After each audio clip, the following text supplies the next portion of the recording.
सफलता की कहानी में हम सभी लोग उस व्यक्ति के जीवन के सुनहरे हिस्सों को ही शामिल करते हैं, जबकि किसी व्यक्ति को सफल बनाने में उसके द्वारा झेली गई कठिनाइयों और संघर्ष का विशेष स्थान होता है। और जीवन की असफलता और कुछ करे न करे, लेकिन वह आपको एक ज्ञान जरूर देके जाती है। इसी ज्ञान रूपी कड़ी में आज की हमारी प्रेरणादायक कहानी प्रसिद्ध पत्रकार रजत शर्मा जी के बारे में है, जिनको हम सभी उनके प्रसिद्ध शो आपकी अदालत के मेजबान के रूप में जानते हैं। जिस किसी ने भी रजत शर्मा जी को टीवी पर देखा है, उनमें से अधिकांश लोग के मन में एक सवाल जरूर आया होगा, आखिर कौन है रजत शर्मा। रजत शर्मा एक लोअर मिडिल क्लास फैमिली से आते हैं। उनके परिवार में 10 लोग थे, जिनमें उनके 7 भाई बहन और बीमार माता पिता शामिल हैं, जो दिल्ली के 10 बाई 10 के घर में रहा करते थे। उनके पिता अपने बच्चों के लिए महंगी शिक्षा का खर्च वहन नहीं कर सकते थे, इसीलिए रजत शर्मा की शुरुआती पढ़ाई सरकारी स्कूल में हुई थी। घर में बिजली न होने के कारण उन्हें रात में रेलवे स्टेशन पर लैंप पोस्ट के नीचे पढ़ाई करने के लिए जाना पड़ता था। उनका परिवार इतना गरीब था कि उनके परिवार को गुजारा चलाने के लिए रोज संघर्ष करना पड़ता था। उनके घर में टीवी न होने के कारण रजत शर्मा अपने पड़ोस के घर में टीवी देखने जाते थे।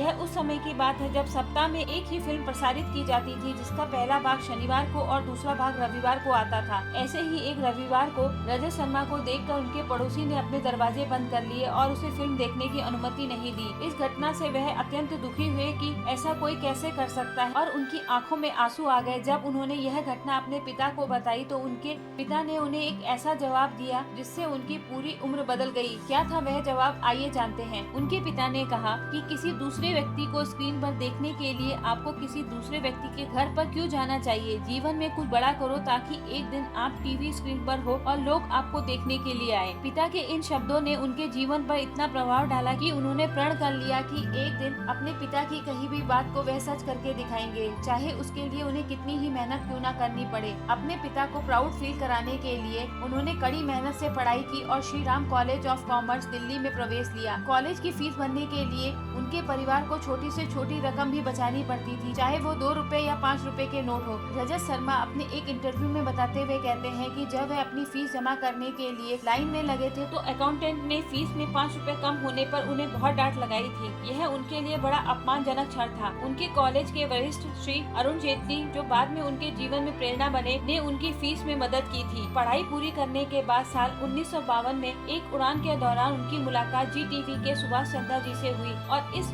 अनौपचारिक बातचीत के दौरान ही आपकी अदालत की अवधारणा ने आकार लिया। उस समय तक रजत शर्मा ने खुद को एक संपादक के रूप में सफलतापूर्वक स्थापित कर लिया था और पूरी तरह से बॉम्बे में स्थानांतरित हो गए थे। हालांकि साल 1993 में उनका पहला एपिसोड प्रसारित होने के बाद उनका जीवन पूरी तरह बदल गया। रजत जी इसके बाद भी नहीं रुके और अपने संघर्ष को जारी रखा। साल 2004 में उन्होंने अपना स्वयं का समाचार चैनल इंडिया टीवी शुरू किया, जिसने पहले 2 वर्षों में उनके सारे निवेश को खत्म कर दिया। चैनल के एम्प्लॉय को वेतन देने के लिए उन्हें अपनी संपत्ति तक को बेचना पड़ा। हालांकि उन्होंने हार नहीं मानी और समय अनुसार अपनी रणनीतियों में बदलाव करते रहे। यही कारण है जो आज एनडीटीवी सबसे ज्यादा देखे जाने वाले समाचार चैनलों में से एक है। रजत शर्मा को पत्रकारिता के क्षेत्र में उनके योगदान के लिए साल 2015 में पद्म भूषण से सम्मानित किया गया था। उनकी पूरी कहानी गरीबी से अमीरी तक जाने का सच्चा उदाहरण है। हमें आशा है कि यह कहानी आप पर सकारात्मक प्रभाव डालेगी। याद रखें, आज का संघर्ष कल की सफलता है, इसलिए कभी भी अपने जीवन में खुद को हारा हुआ महसूस न करें और सदा प्रयास और संघर्ष करते रहें। अगर आपको यह वीडियो पसंद आया है तो कृपया मेरे चैनल को सब्सक्राइब करें और कमेंट बॉक्स में जरूर लिखें कि किस और महान व्यक्ति के बारे में आप सुनना चाहते हैं।